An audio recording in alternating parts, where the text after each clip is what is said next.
नमस्कार दोस्तों, आप सभी का स्वागत है आपके अपने YouTube चैनल नौकरी पाओ में। आज के वीडियो में हम लोग डिस्कस करेंगे 28 मई के करंट अफेयर्स को। तो चलिए शुरू करते हैं। पहला क्वेश्चन है, कांगो गणराज्य के प्रधानमंत्री के रूप में किसे नियुक्त किया गया है? तो ये है अनातोले कोलिनेट मोकोसो। इन्हें राष्ट्रपति ससो नगुएसे ने नियुक्त किया है।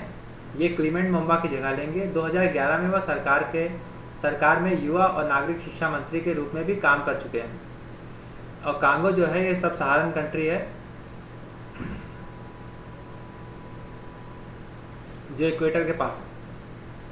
अगला क्वेश्चन, मोहाली अंतर्राष्ट्रीय हॉकी स्टेडियम का नाम बदलकर किसके नाम पे रखा गया है? तो ये है बलबीर सिंह सीनियर के नाम पे। ये एक बहुत फेमस हॉकी प्लेयर हैं और ये पंजाब के खेल मंत्री भी रह चुके हैं। लास्ट ईयर इनका निधन हो गया था। सवाल है, आयुष मंत्रालय द्वारा कौन से 2 ऐप लॉन्च किए गए हैं? तो पहला है रिपोजिटरी पोर्टल और दूसरा आयुष संजीवनी ऐप। ये इनका तीसरा संस्करण है।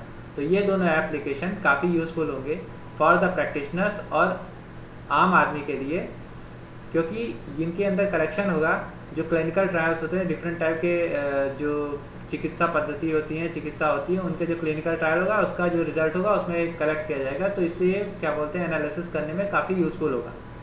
अगला सवाल है, यूएई द्वारा किस भारतीय को गोल्डन वीज़ा दिया गया है? तो ये संजय दत्त हैं। संजय दत्त को सभी जानते हैं, ये बॉलीवुड के फेमस एक्टर हैं। तो गोल्डन वीज़ा किसको दिया जाता है? ये निवेशकों को, उद्यमियों को, उत्कृष्ट प्रतिभा वाले व्यक्तियों, शोधकर्ताओं, चिकित्सा पेशेवर, वैज्ञानिक और ज्ञान क्षेत्रों छात्रों को दीर्घकालिक निवास के लिए यूएई सरकार द्वारा दिया जाता है। अगला सवाल है, किस भारतीय राज्य ने 2020 और 21 के दौरान सबसे ज़्यादा एफडीआई इक्विटी प्रवाह प्राप्त किया है? तो इसका जवाब है गुजरात ने।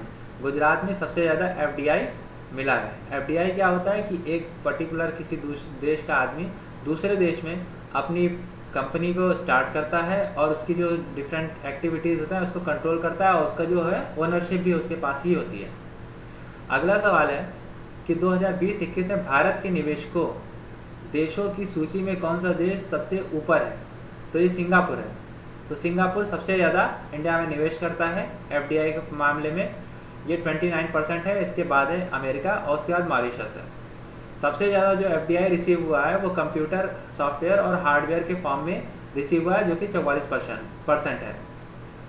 अगला सवाल, 2021 एशिया पैसिफिक अवार्ड में गोल्डन स्टीव अवार्ड किसने जीता है? तो ये है स्पाइस हेल्थ। अगला सवाल है, विश्व स्वर्ण संगठन WGC के आंकड़ों के अनुसार अप्रैल 2021 तक विश्व में सबसे अधिक स्वर्ण रखने वाला कौन सा देश है? तो ये है संयुक्त राज्य अमेरिका। ये 8133.5 टन के साथ सबसे ज़्यादा स्वर्ण का भंडार रखा हुआ है। अगला सवाल, विश्व स्वर्ण परिषद के आंकड़ों के अनुसार भारत का सबसे ज़्यादा स्वर्ण रखने का कौन सा स्थान है? तो ये 9वां स्थान है। तो भारत के पास टोटल 887.8 टन का गोल्ड रिजर्व है। अगला सवाल, किस देश ने माध्यमिक और उच्च शिक्षा के नागरिकों के लिए योग्यता को मान्यता प्रदान करने वाले यूनेस्को वैश्विक सम्मेलन को अपनी मंजूरी दी है? तो ये एस्टोनिया है। एस्टोनिया एक क्या बोलते हैं, बाल्टिक कंट्री है जो अपनी जो सीमा है फिनलैंड, बाल्टिक सागर, लताविया और रूस के साथ मिलती है। अगला सवाल है, ग्रेट ब्रिटेन की महारानी एलिजाबेथ द्वितीय ने एक वाणिज्य दूत अधिकारी के रूप में चंडीगढ़ स्थित भारतीय उच्चायोग में काम कर रही किस भारतीय महिला को most excellent order of the British Empire MBE के मानद सदस्य के रूप में नियुक्त किया है? तो ये है मोहिनी सिंह। ये ब्रिटिश काउंसलर के रूप में काम कर रही थी और 2020 में उन्होंने लॉकडाउन के टाइम में ब्रिटिशर्स को वापस जाने में बहुत सहायता की थी। अगला सवाल है, डेलाइट कंपनी ने संजीवनी परियोजना के अंतर्गत कोविड-19 के हल्के एवं मध्यम लक्षणों के मरीजों तक जल्दी से स्वास्थ्य सेवा पहुंचाने में मदद करने के लिए एक पर्यवेक्षित आभासी गृह देखभाल पहल का आरंभ करने के लिए किस राज्य सरकार के साथ साझेदारी की है? तो डेलाइट कंपनी ने हरियाणा के साथ साझेदारी की है इस पर्टिकुलर काम के लिए।